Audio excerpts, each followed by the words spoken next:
박수 치면은 좀 몸에 열이 나요.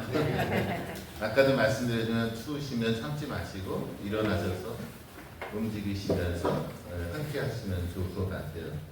저도 오늘 아침에 이렇게 차를 시동을 켜고 먼지가 쌓이길래 워시액을 눌렀는데 그게 그대로 얼어버리는 추위더라고요. 그래서 이거 오늘 굉장히 추우시겠다 걱정하면서 왔는데 이 소중한 시간, 이 추위 속에서도 우리가 함께 모였는데 여러분들한테 작은 도움이 되는 그런 나눔 함께 하고자 합니다. 다 같이 성모성으로 시작하겠습니다. 같이 해주세요. 성부와 성자와 성령의 이름으로 아멘. 네. 은총이 가득하신 마리아님 기뻐하소서. 주님께서 함께 계시니 여인 중에 복되시며 태중의 아들 예수님 또한 복되시나이다. 천주의 성모 마리아님 이제와 저희 죽을 때 저희 죄인을 위하여 빌어주소서. 아멘. 성부와 성자와 성령의 이름으로 아멘. 네, 한 달에 한 번씩 오는 강의이지만 늘 준비합니다. 한 달 동안 여러분들한테 어떤 말씀을 드려야지 여러분들 신앙생활하는데 또는 자신의 삶에 좀 더 행복할 수 있을까 고민하면서 그때 원고를 만들어 옵니다.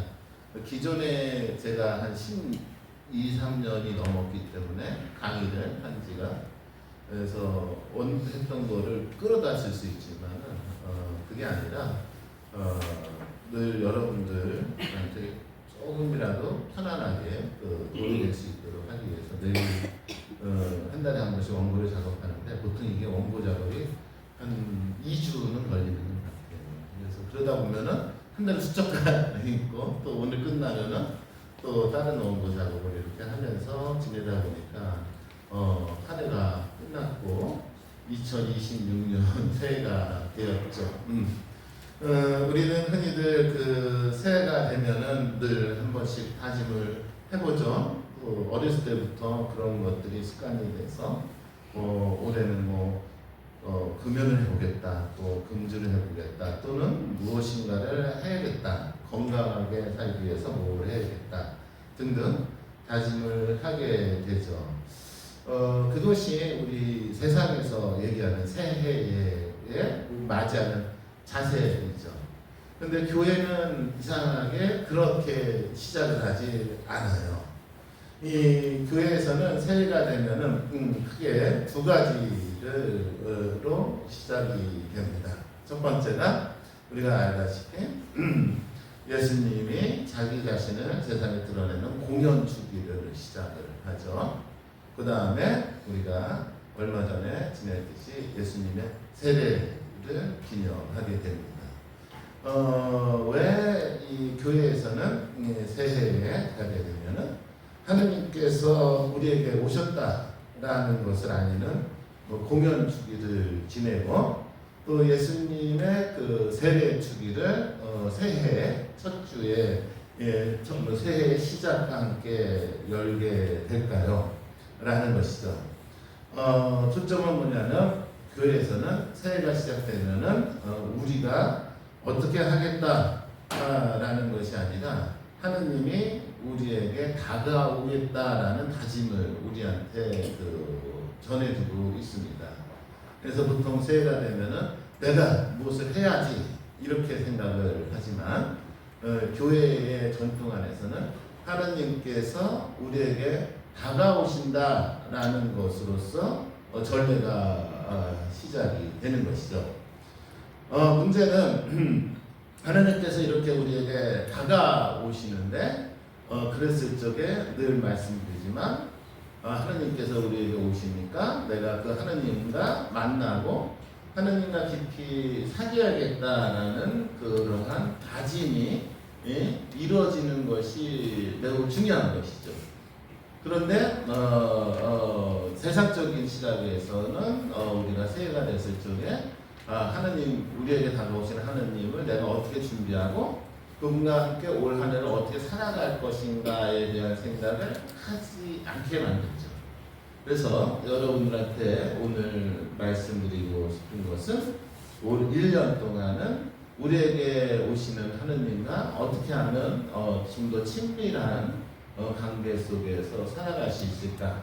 이것이 우리의 2026년 올해 다짐이고 새해 계획의 우선순위가 되어야 되지 않을까라는 말씀을 드리고 싶었습니다.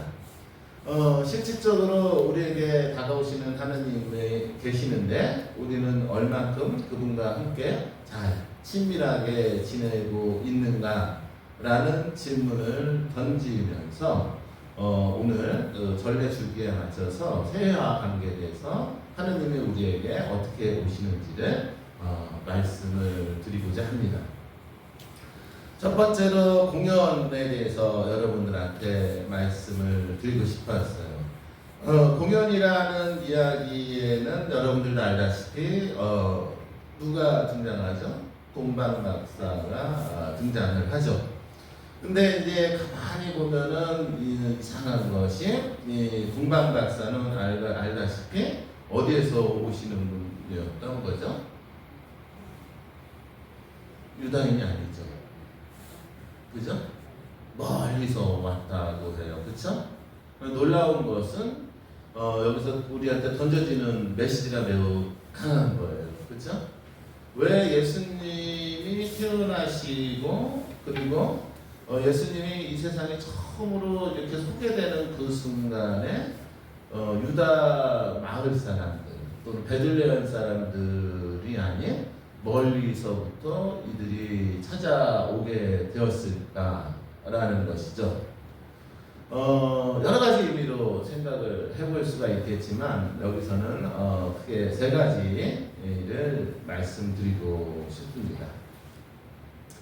멀리서도 예수님은 하나님은 우리들에게 당신을 초대하고 계시는 거죠. 그래서 이 첫 번째로 이 동방박사들이 뭘 보고 오죠?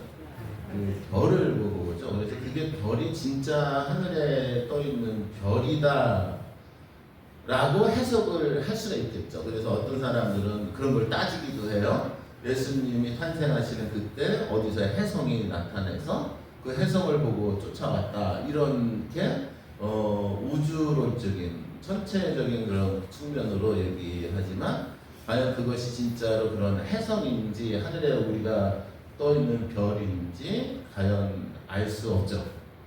오히려 이 별이 아니라 일종의 하느님께서 온 세상의 모든 이들을 우리에게 초대하신다라는 상징이 될 수가 있겠죠.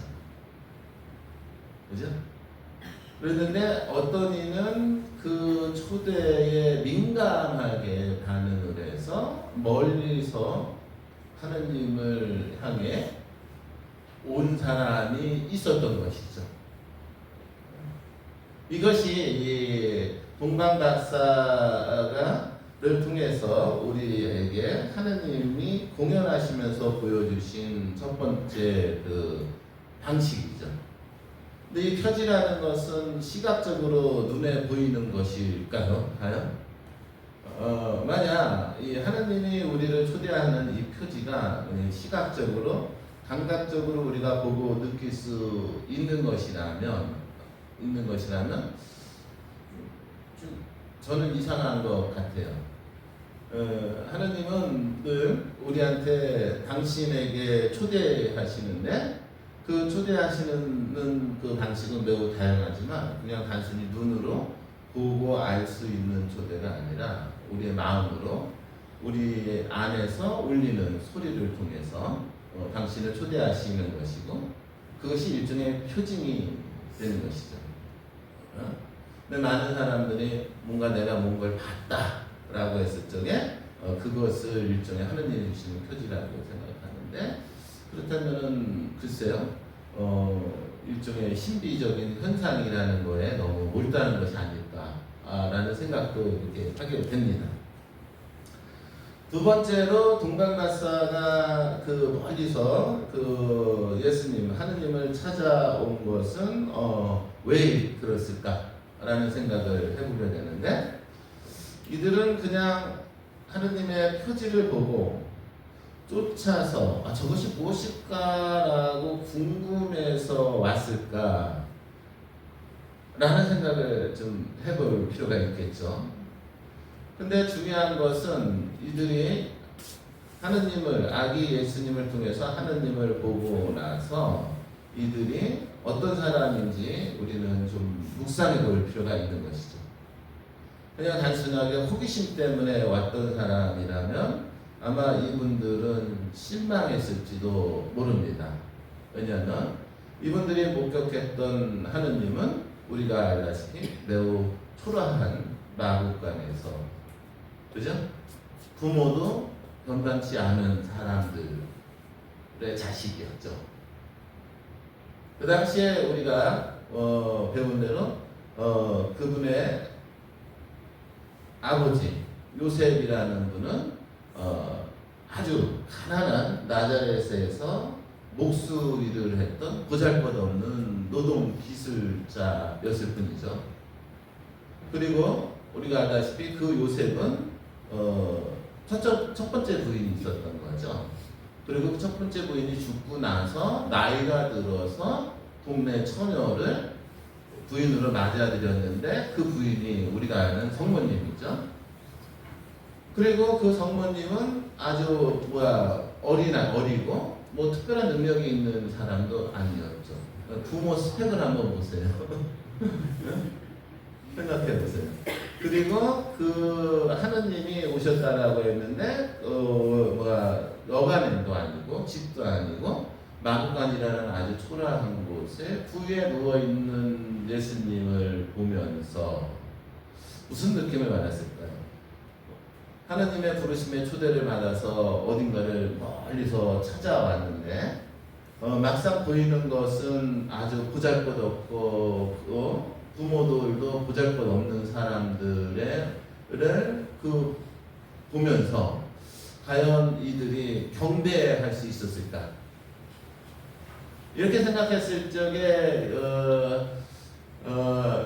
이들은 호기심 때문에 신앙생활을 한 건 아닌 것 같아요. 호기심 때문에. 오히려 삶에 있어서 근원적인 변화가 이루어졌던 것이 아닌가 생각을 합니다. 요즘은 세상이 이 스펙이 너무 중요하죠. 그래서 자기를 소개할 적에 저는 저기 프랑스 무슨 대학에서 무슨 박사학위를 받고 어느 대학에서 강의를 하고 이런 것들이 매우 중요시 여겨지죠. 근데 과연 그런 것이 중요한가? 라는 질문과 함께 보잘것없는 그 모습 안에서도 그 모습을 보면서 하느님을 볼 수 있었던 눈을 지녔던 이 홍반 박사의 모습을 우리는 좀 생각해보고 성찰해볼 필요가 있지 않을까. 그래서 저게 과연 하느님은 우리에게도 오시고 자신의 모습을 드러내고 계시는데 여러분들은 어떤 하느님을 보고 경배하고 있는가? 라는 질문을 좀 던질 필요가 있는 것이죠. 그래서 교회에서 지금도 가장 후회하는 하느님 이미지가 있어요. 교회에서 가장 후회하는 하느님 이미지가 뭐냐면은 중세시대 때에 생긴 이미지예요. 중세시대 때 교회가 막강한 권력을 지녔었잖아요. 그러다 보니까는 이 하느님을 이야기할 적에 이 권력과 모든 권한을 가지고 있는 이 왕의 이미지로 하느님을 묘사했던 시절이 있어요. 이해하시죠? 그러다 보니까는 이 세상에 위에 있는 하느님, 모든 것을 다 가지신 그런 그 크라운, 영광의 하느님, 세상적인 힘을 갖고 있는 하느님의 이미지가 많아짐으로 인해서 이 세상에서 현실 속에서 고통받고 힘들고 가난하고 어렵게 살아가는 이들로부터 하느님이라는 분이 멀어졌던 사례가 있죠. 그게 이제 일종의 중세시대 때 만들었던 잘못된 하느님 이미지였죠. 그래서 여러분들한테 한번 이렇게 질문을 던져보고 싶어요. 과연 나는 하느님을 만나고 있는데 어떤 하느님을 찾고 있는 것인가? 라는 생각을 한번 해볼 필요가 있는 그런 공연 주기이었죠. 그 다음에 세 번째는 과연 동방 박사가 그 아기 예수님을 보고 무릎을 꿇고 경배하는 장면을 보면서 우리는 과연 무엇에 무릎을 꿇는지에 대해서 한번 성찰해 볼 필요가 있는 것 같아요. 거듭 얘기하지만 동방 박사는 보잘것없는 아기 예수님 앞에 경배를 하는 모습을 우리한테 보여주었죠. 과연 우리는 삶에서 어떤 존재, 어떤 가치에게 자신의 그 허리를 굽히고 무릎을 꿇고 살아갈까요? 뭐 거듭 말씀드리지만 세상적으로는 어떤 힘 있는 사람 앞에서는 누구나 쉽게 허리를 구부리죠. 하지만 정말로 그 깊이 있는 이 허리의 구부림은 존경에서 나오지 않습니까? 그 사람이 정말로 존경받을 수 있는 인물일 때는 누구나 나이와 신분을 떠나서 깊이 있게 존경하는 경배가 이루어지죠. 그리고 우리는 매일 또는 매주 성당에 나와서 하느님 앞에서 무릎 꿇고 경배를 하고 있는데 내 삶에 있어서 내가 정말로 경배하고자 하는 그것은 무엇일까요? 나는 어디에 무릎을 꿇고 살아가고 있을까요? 라는 얘기를 이 공연 주기가 연결시켜서 새해의 시작점에서 우리한테 던져지는 메시지가 아닐까라는 생각을 좀 제가 아까도 말씀드리지만 강의 준비 한 2주 정도 한다고 그랬잖아요. 하면서 이렇게 묵상하면서 이렇게 준비했던 내용입니다. 이제 주님 세례 주일에 대해서도 잠깐 생각해 볼까 합니다.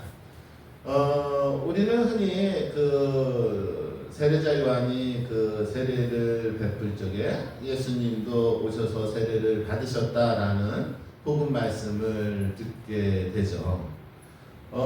도대체 그것이 우리한테 그 무슨 의미가 있을까요? 라고 질문을 던질 필요가 있겠죠.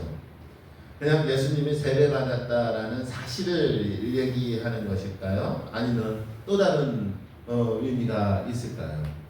알다시피 이 세례 사건은 삼위일체 하느님의 사건이죠. 그냥 한 인간 예수님이 세례를 받았다라는 것이 아니라 그 예수님이 세례를 받는 그 순간 성령께서 내려오시고, 그렇죠? 하늘에서 성부 하느님의 목소리가 들렸다라는 성경 구절을 우리는 듣게 됩니다. 그렇기 때문에 이 세례를 받았다라는 것은 어떤 단순히 사실을 얘기하는 것이 아니라 바로 삼위일체 하느님께서 드디어 역사적으로 함께 활동을 하셨다라는 시작점에 해당되는 것이죠. 그러니까 이게 세례축일은 그냥 매우 우리한테 중요한 의미가 되는 것이죠. 왜냐하면 예수님이 세례를 받으시면서 공생활이라는 거, 세상에 나가서 활동을 시작하시잖아요. 그 시작점이 세례축일인데 그러면 예수님이 혼자 활동하셨느냐? 아니죠. 예수님은 누구와 함께 활동하셨다? 삼위와 함께 활동하셨다라는 것을 우리한테 보여주는 주길이 되는 것이죠. 예수님의 입장에서 세례를 받는다라는 것은 첫 번째로 자기를 이렇게 비우는 거, 자기를 낮추는 의미가 됩니다.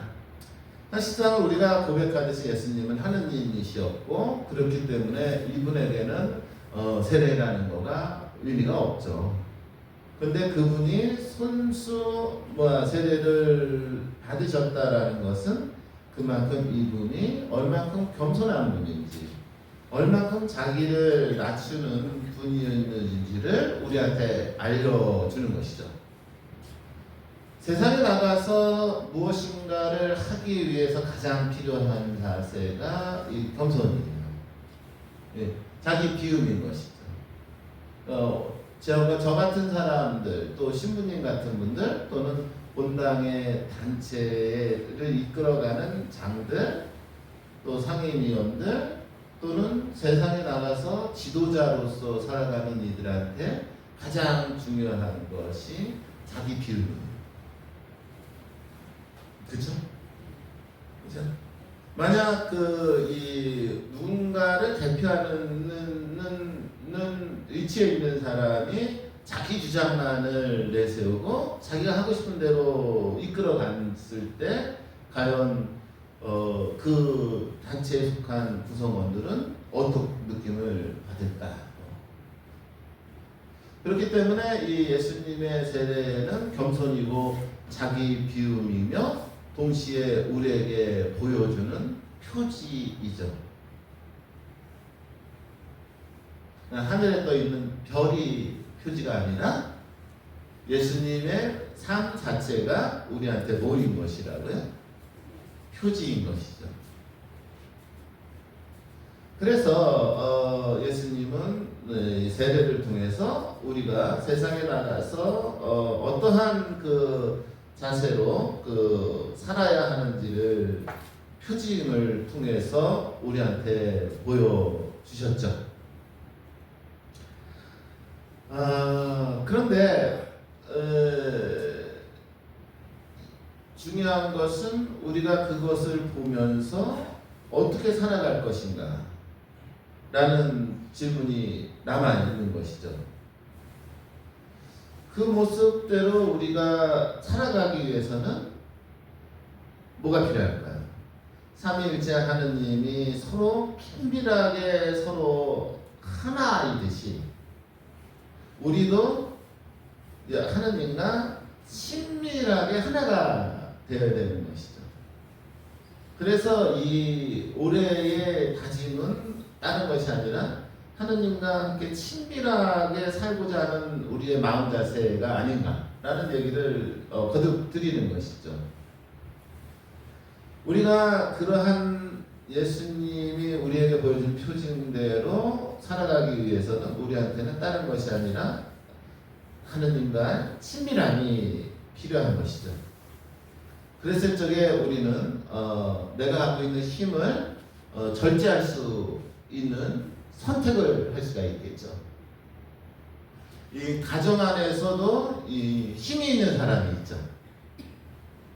그렇죠? 어머니들은 힘이 있죠. 그죠? 남자들이 아무리 가정 안에서 목에 힘 주어도 그렇죠? 결국은 그 남자를 꺾는 사람이 어머니들이죠. 아닌가요? 근데 가끔가다 상담을 이렇게 하다 보면은 우리 남편은 안 그래요.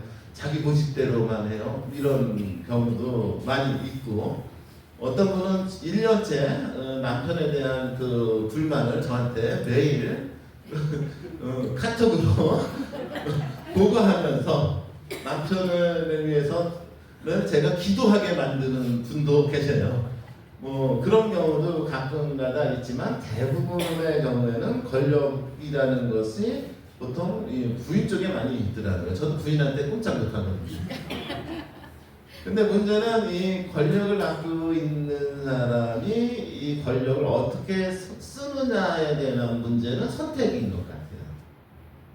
그래서 저게 내가 갖고 있는 힘을 겸손하게 절제하면서 잘 쓰는 선택을 하는 사람이 있고 그것을 잘못 쓰는 선택을 하는 경우가 있겠죠.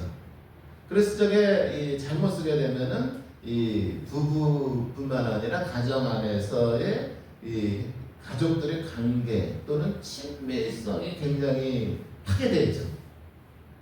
하지만 그 권력을 잘 쓰게 되면은 어떻게 될까요? 가족들의 관계와 부모 또는 자식 부부간의 관계의 친밀함이 매우 커지죠.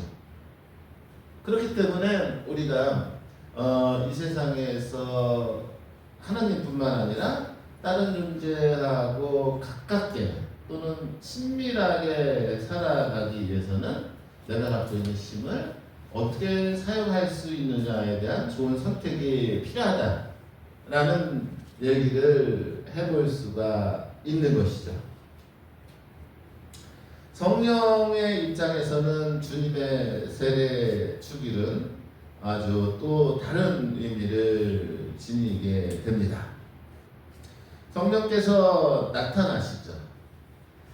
왜 성령께서는 나타나셨을까요? 거듭 얘기하지만 예수님은 혼자 활동하시지 않았다. 성령과 함께 그 활동하셨죠. 근데 우리가 곰곰이 잘 생각해 볼 필요가 있는 것인데, 그 성령께서 예수님이 세례를 받으시고 바로 그 예수님을 어디로 이끌죠? 광야로 이끌죠. 그 광야는 우리가 알다시피 사람들이 살기 어려운 곳이고, 사람들이 살기 어렵다라는 얘기는 다른 말로 유혹이 많다라는 뜻이죠. 여러분들 주머니에 돈 떨어지고 집 없이 여기저기 이리저리 떠돌아야 되는 삶을 사는다고 한번 생각을 해보세요. 그때 우리한테 다가오는 유혹은 이루 말할 수가 없을 겁니다. 그런데 예수님께서 세례하시는 받으시는 그 순간 성령께서 함께 하시다. 이것은 예수님의 삶 전반에 걸쳐서 예수님을 준비시키고 이끄시는 분이 누구였다? 성령이셨다. 그리고 그 성령께서는 예수님을 어디로 이끄셨다? 광야로 이끄셨다. 왜 그러면은 성령은 예수님을 광야로 이끄셨을까? 유혹받고 어려움이 뭔지 모르는 예수님이 과연 인간의 삶을 알 수 있을까? 본인이 이 세상의 구원자가 되고자 했던 분이 있는데, 이 세상에 살아가는 사람들의 모습 안에는 굉장히 많은 아픔들이 있고 어려움이 있죠. 구원이라는 것은 일종의 해방인데, 어디서 해방이냐면 유혹과 죄와 어려움, 고통 이런 것으로부터 해방이거든요. 이것은 예수님이 해방시키고자 하는 구원자가 되기 위해서는 예수님은 성령의 이끄심에 통해서 가장 고통받을 수 있는 곳, 가장 배고픈 곳, 가장 살기 어려운 어디로? 광야로 보내줘야 됐고, 이것은 일반적인 것이 아니라 상호 동의에 의해서 이루어진 사건이죠.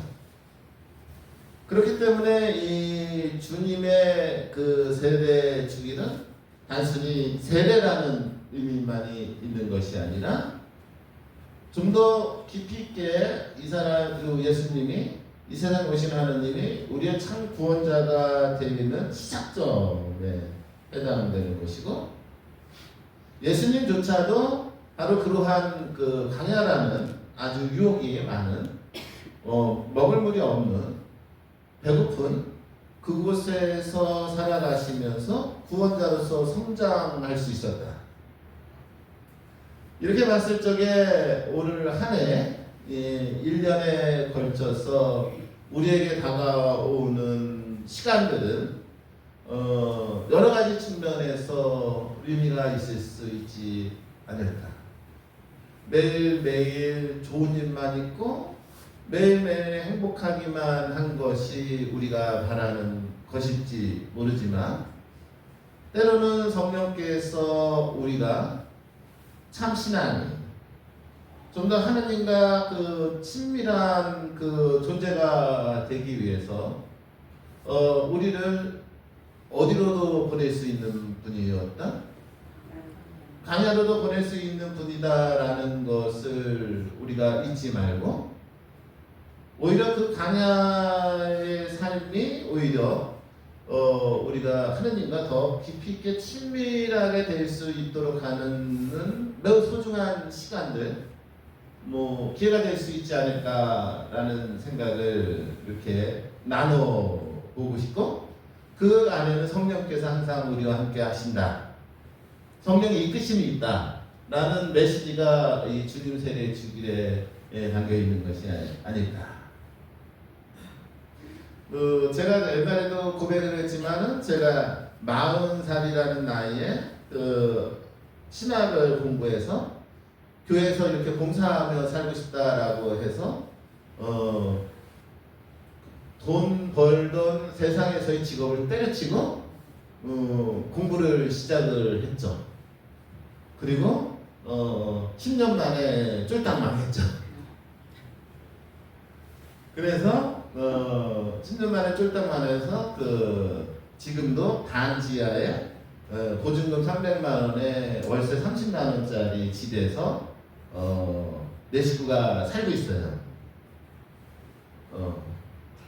일종의 저한테는 저한테 주어지는 이 가난이라는 삶이 그냥 숙명처럼 다가왔다기보다는 성령께서 함께 하신다라는 느낌으로 다가옵니다. 한 10년 동안 반지하에서 월세로 살아가면서 머리로만 알았던 가난, 머리로만 알았던 그런 어떤 천대, 몇시 이런 거를 피부로 느낍니다. 얼마 전에 겨울에 더 추웠던 적이 있어요. 한 달 전에 추웠는데 갑자기 천장에서 물이 뚝뚝 떨어지더라고요. 그래갖고서는 이제 주인분한테 연락을 했더니 주인집 보일러가 터져갖고 우리 집 천장에서 물이 뚝뚝 떨어져요. 그러더니 주인집에 오시더니 이 천장에 있는 합판을 다 뜯어내면서 이거 물 새네? 그러면 다 뜯어놓고서는 알았어요 하고 올라가시더니 이제 어떻게 고쳤나 봐요. 근데 그 천장이 뜯어진 그 상태로 지금 한쪽 방이 그대로 있어요. 주인분이 안 고쳐져요. 그럼 뭐라고 하시냐면은 주인분은 나쁘게 얘기하는 게 아니에요. 아유 이사가면 되지 이러고 그냥 가시는 거죠. 그래서 이제 봄이 되면 고쳐주겠다. 그래서 우리 집 천장이 지금 떠뜯어진 채로 지금 한쪽 방이 뜯어진 채로 저희는 살고 있는데 주인분이 뭐라 그러냐면은 이거 좀 빨리 고쳐주셨으면 좋겠는데 그러면 그러면 이사 가면 되지 그러는 거예요. 왜 그러냐면은 지하에 반지하에 아주 낮은 월세를 내고 사니까 이 사람 입장에서는 이 저라는 존재가 아주 보잘것없는 존재인 거예요. 그러니까는 막대하는 거죠, 주인이. 근데 그런 일이 한두 번 겪는 일이 아니거든요. 이런 일을 겪었을 때 어떤 사람은 모멸감을 느끼고 어떤 사람은 굉장히 내가 왜 이렇게 살아야 하느냐라고 생각할 수 있겠지만 때로는 이것이 매우 중요한 성령께서 이끄시는 무슨 체험일 수 있다고요? 강야 체험일 수가 있는 것입니다. 그리고 이걸 통해서 우리는 예수님이 가지셨던 겸손, 자기 비움, 이것을 배움으로 인해서 하느님과 더 가까운 친밀한 존재가 될 수 있는 것이죠. 그럼 이런 일이 과연 저 같은 존재만 일어날까요? 그렇지 않을 겁니다.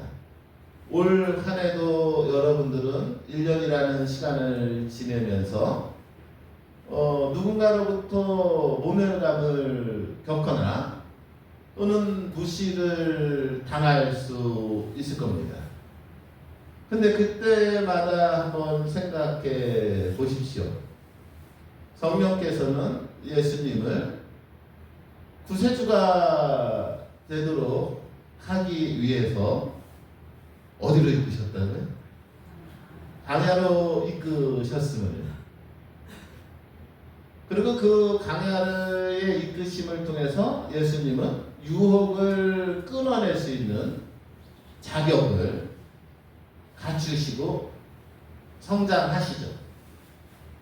만약 그런 광야 체험이 없었다면 예수님은 병자들을 보고 외면했을 것입니다. 광야 체험이 없었다면 예수님은 이방인을 보고 찾아가지 않았을 것입니다. 그래서 올 한 해도 하느님과 친밀하게 산다라는 것은 어떤 면으로는 올 한 해 1년 동안에 걸쳐서 여러분들한테 오는 이 시련의 광야를 기쁘게 그 안에서 의미를 찾으면서 살아가는 것을 통해서 우리는 하느님과 좀 더 가깝게 다가가고 친밀해질 수 있지 않을까라는 말씀을 이 주님의 세례 성령론적인 관점에서 나누고 싶었습니다. 그 다음 세 번째, 성부 하느님을 묵상해보고 생각해 볼 필요가 있었습니다. 하늘에서 들려오는 아버지 하느님의 소리가 있었습니다. 주님이 세례를 받을 때 너는 내 사랑하는 아들이다라는 말씀이셨죠. 결국 성부 하느님께서는 예수님께서 공생활을 시작하기 전에 받으신 세례를 통해서 예수님과 성부 하느님의 관계를 공적으로 알려주신 사건이죠. 중요한 건 여기서 사랑하는 이라는 단어라고 생각을 합니다. 여러분들은 세례를 받았죠? 무슨 소리가 들렸습니까? 주님이 세례를 받는 순간 성부 하느님이 이렇게 말씀하셨네요. 너는 내가 사랑하는 아들이다. 우리가 세례를 받는 그 순간도 성부 하느님은 이렇게 얘기하는 것이 아닐까요? 너는 내 사랑하는 딸이다.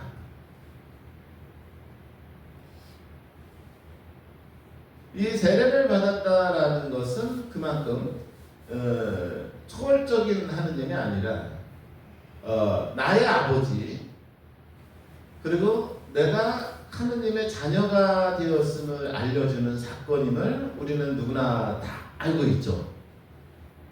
그래서 교회에서는 세례를 신앙생활의 시작점으로 놓고 오지 않습니까? 근데 그 안에 담겨져 있는 의미는 딱 하나이죠. 뭐죠? 사랑하는 일이죠. 그래서 우리는 세례를 통해서 하느님과 더 친밀한 관계가 형성되어 있고, 그리고 그 친밀함은 다른 것이 아니라 사랑하는 이라는 이 단어 안에 집약되어 있죠. 그래서 저게 우리는 올 한 해를 이 사랑하는 이 하느님과 얼마큼 이 사랑의 미로를 속삭일 수 있는지 한번 고민해 볼 필요가 있지 않을까요?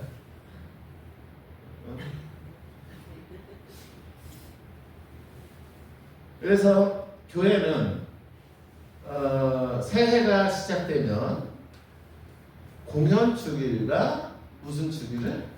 세례 주기를 기념을 합니다.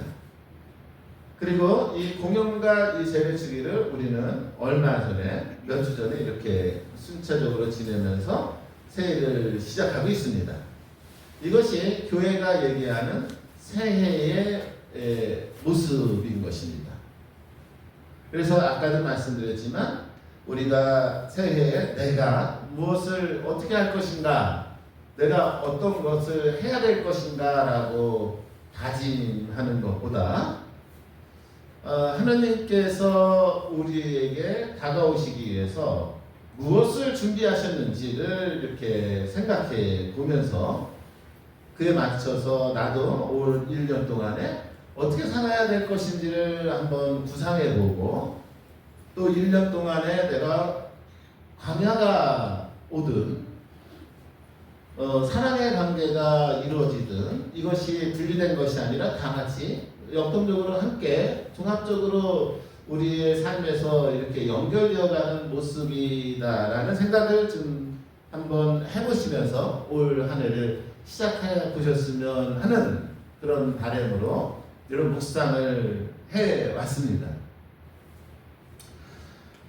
이제 나머지 시간은 한 분에 대한 사례를 간단하게 들면서 강의를 마치고자 합니다. 여러분들 낯선 성인인데 이분은 1858년에 태어나셔서 1916년까지 사셨던 샤를르 드 푸꼬라는 분입니다. 그래서 제가 여러분들 우리 강의 올 때마다 책 한 권씩을 소개를 하죠. 이번에는 여러분들한테 사막의 성자라는 책을 소개해 드리고 싶습니다. 사막의 뭐라고요? 성자. 샤를르 드 푸꼬라는 분에 대해서 여러분들한테 이 책을 좀 읽어보셨으면 좋겠다라고 소개를 드립니다. 얇은 책이고 여러분들이 읽는데 부담이 없는 책입니다. 이분은 군인이었습니다.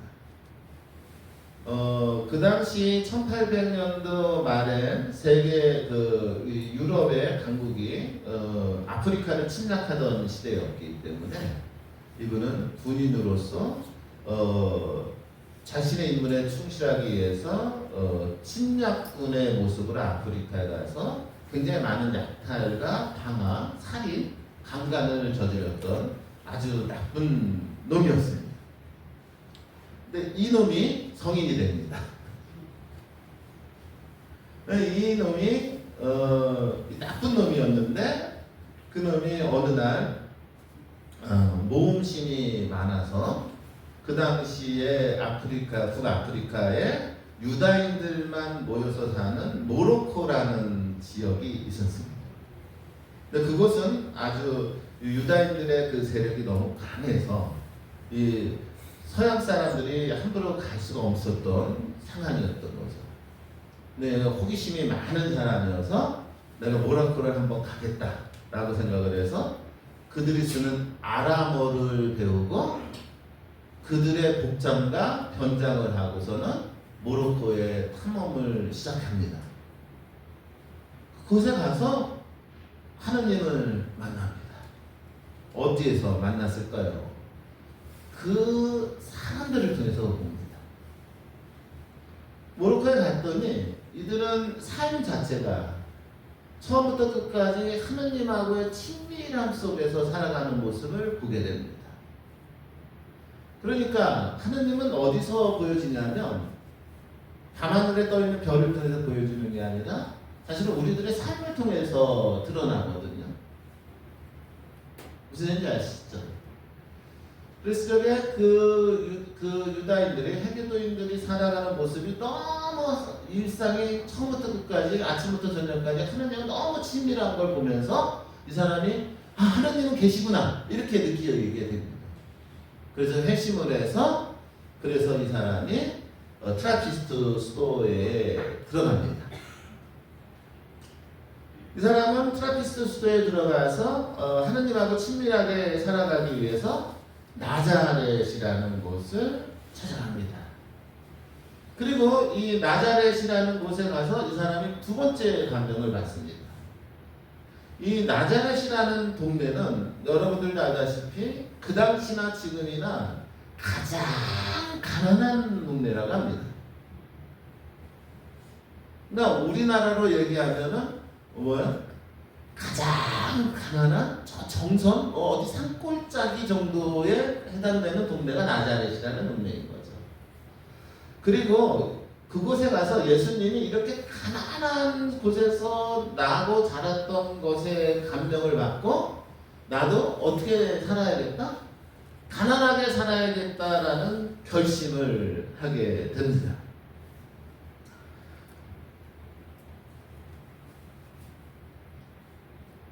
결국에는 어떻게 됐을까요?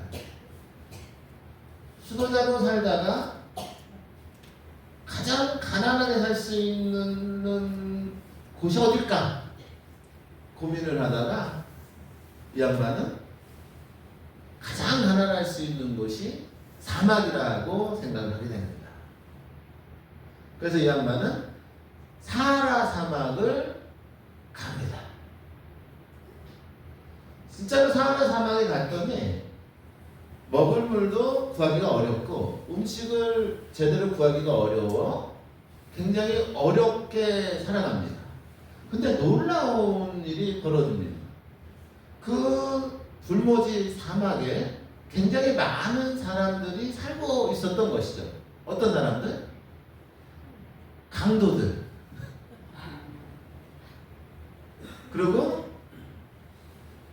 흑인들이 노예 생활을 하고 있었고 사막 곳곳에 부족민들이 있었던 것이죠. 예수님을 닮고 싶어서 예수님과 친밀하게 살아가기 위해서 이분은 그곳에 가서 지나가는 강도들을 만나면 환대를 하고 그들을 위해서 사제로서 수도자로서 성사를 집전하면서 살아가게 됩니다. 3일을 걸어서 떼역볕의 사막에서 3일을 걸어서 사막의 작은 부족민을 찾아갑니다. 그들은 전혀 다른 언어를 쓰고 다른 문화를 갖고 있습니다. 낯선 이가 찾아오면은 어떻게 될까요? 늘 경계하고 죽일 수 있는 위험한 상황에도 이 푸꼬라는 분은 부족을 찾아가서 그들의 언어를 배우고 그들 앞에 무릎 꿇고 그들의 분위기에 맞추면서 하느님의 말씀을 전하면서 살아갑니다. 또 때로는 사막을 횡단하던 행상인들을 만나기도 하고 때로는 군인들을 만나기도 합니다. 사막에서 이라는 열악한 환경에 찾아오는 이들은 중에 정상적인 사람은 거의 없었다라고 고백을 합니다. 하지만 푸꼬는 그들이야말로 예수님이 구원하시고자 하는 구원의 대상자이기에 그들을 위해서 사막에서 살아갑니다. 하느님하고 얼마나 친밀하면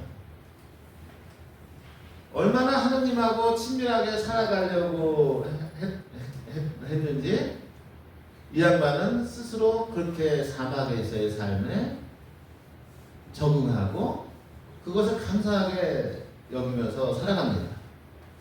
그러다 보니까 자기 혼자서는 이 많은 이 사막에서 사는 불량아들, 도적들, 강독대들, 여러 부족들, 노예들을 다 돌보기가 어려워졌습니다. 그래서 자신의 고향인 프랑스에 공고를 붙입니다. 저와 같이 함께 어려운 사람들을 도와줄 선교자가 오기를 바랍니다.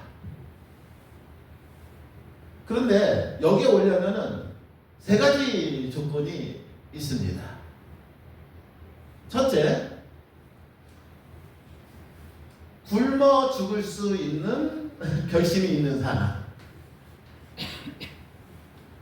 왜냐하면 사막이라는 곳은 길을 잃기가 쉽고 음식을 구하기도 어렵고 또 도적들을 만날 수도 있고 낯선 이들을 경계하는 부족들 때문에 언제든지 죽음을 겪을 수 있는 상황인 것이죠. 특히 굶주림이 매우 심한 곳이기 때문에 굶주려서 죽을 정도의 각오가 있는 사람이라면 나와 함께 이곳에서 하나님의 말씀을 전하면서 살자라는 것이 첫 번째 조건이었던 것이죠. 그래서 굶주려서 죽을 준비가 되어 있는 사람. 두 번째 조건, 어떤 상황이 돼서 목숨을 잃어도 저항하지 않고 목숨을 잃을 수 있는 사람.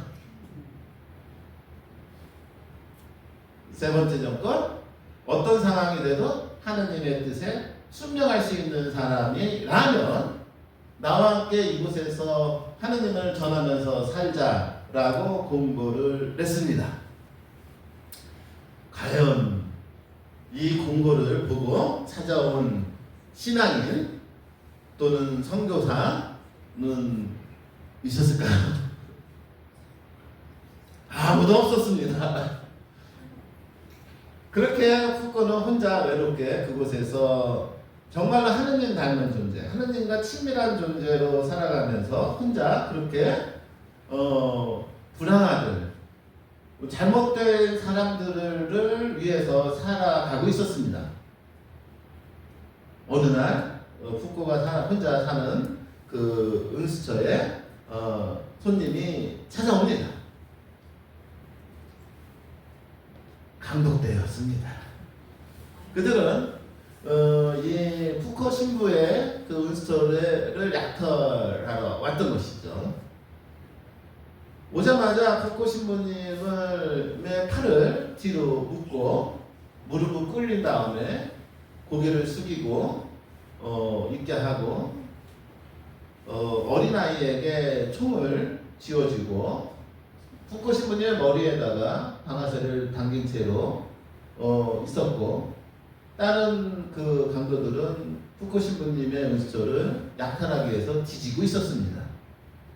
그런데 갑자기 저쪽에서 군인들이 나타납니다. 군인들이 나타나자 강도들이 경보를 울렸고, 그 경보 소리를 들은 어린아이는 놀라서 방아쇠를 당기게 됩니다. 그래서 푸코 신부님은 머리에 어린아이가 쏜 총알을 맞고 그 자리에서 돌아가십니다.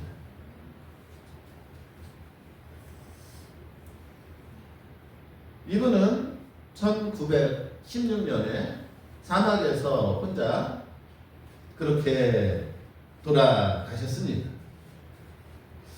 이분의 삶은 무가치할까요? 아니면 그냥 말로만 전해들은 전설처럼 들리는 성인들의 이야기일까요? 아까도 말씀드리지만 이분은 그러한 삶을 살기 전에 매우 나쁜 놈이었습니다. 하지만 하느님을 만나고 신앙생활을 하면서 그러한 삶을 살 수 있는 존재로 변화되었습니다. 그러면 그러한 삶을 살 수 있도록 변화될 수 있었던 그 힘은 어디였을까요? 거듭 얘기하지만 이 양반만큼 하느님하고 가깝게 친밀했던 사람은 없습니다. 예수님이 나자렛에서 사셨던 모습을 보고 가난이라는 것이 얼마나 소중한지 알게 됐고, 겸손이라는 것이, 자기를 비우는 것이 얼마나 소중한지를 알게 돼서 스스로 가장 겸손하고 가장 낮은 이가 되고자 했고, 가난한 이들과 함께 살기 위해서 아무도 살지 않는 사하라 사막에 갔고 그곳에서 매일 굶으면서 낯선 이들을 만나면서 도둑들을 만나면서 하나님 말씀을 전하다가 강도들에 의해서 죽은 분입니다. 이 얼마나 슬프고 아름다운 이야기입니까? 새해가 됐습니다. 우리는 여러 가지 다짐을 하고 살아갑니다. 다시 한번 묻습니다. 여러분들은 새해에 어떤 다짐을 하셨습니까? 교회는 새해 시작을 주님의 공연 축일과 세례 축일을 기점으로 새해를 시작합니다.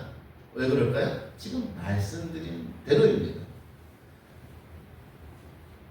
우리가 하느님께서 우리에게 자신을 드러내시고 하느님 스스로 세례를 받으면서 우리와 함께 하시려고 하는 모습을 교회는 이야기함으로써 자 이제 우리가 올 한 해를 어떻게 살아야 되고 무엇을 다짐하고자 하는지를 우리한테 질문을 던지게 합니다. 여러분들 올해 한 해 새해 좋은 다짐을 좋은 결심을 하시고 좀 더 하나님과 친밀하게 되려고 노력해 볼 필요가 있을 것 같습니다.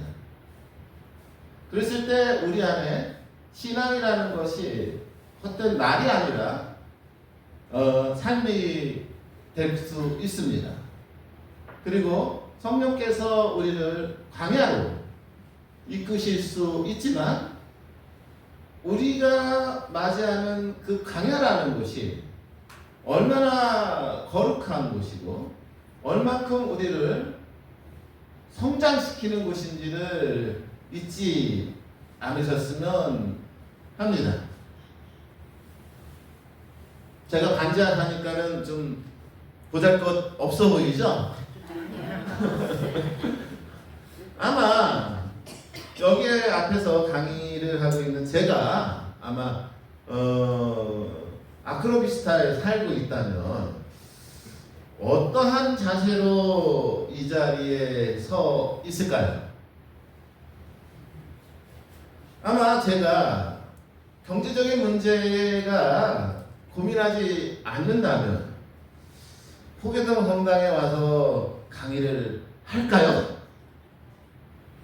아마 제가 높은 위치에 있어서 하버드 대학의 교수였다면 여러분들을 만날 수 있을까요?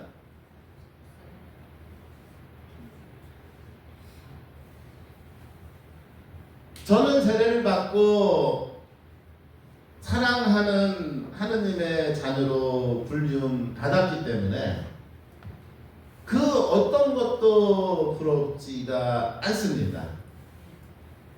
왜냐하면 그 누구보다 그분께서 하느님께서 나를 불렀습니다. 너는 내가 사랑하는 딸이고 아들이다. 우리는 세례를 받았습니다. 이보다 더 큰 영광이 더 있을까요? 그렇기 때문에 우리는 그 모든 것을 버리고 낮아지고 비워내면서 살아가도 됩니다.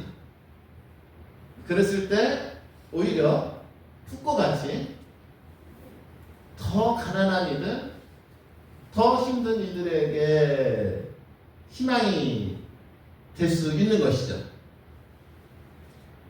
여러분들이 낮아지는 것, 여러분들이 보잘것없이 보이는 것을 기뻐하십시오.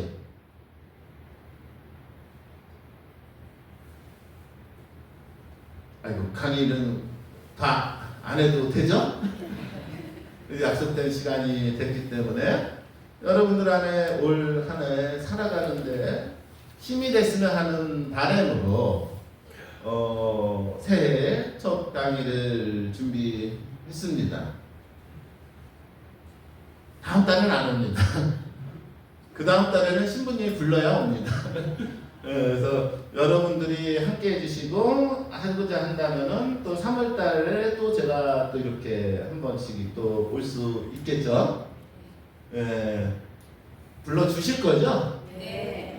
안 불러주면 또 어쩔 수 없는 것이고요. 예. 그래서 오늘도 여러분들 함께 해주셔서 감사드리고 새해 좋은 다짐, 좋은 시작 여러분들 잘 하시길 바라고 저를 위해 기도해 주시고 저는 여러분들 위해 기도하면서 올 한 해 또 다가올 한 해 함께 같이 나아갔으면 합니다. 영광송으로 마치도록 하겠습니다. 성부와 성자와 성령의 이름으로 아멘. 네, 다 같이 해주세요. 영광이 성부와 성자와 성령께 처음과 같이 이제와 항상 영원히 아멘. 성부와 성자와 성령의 이름으로 아멘.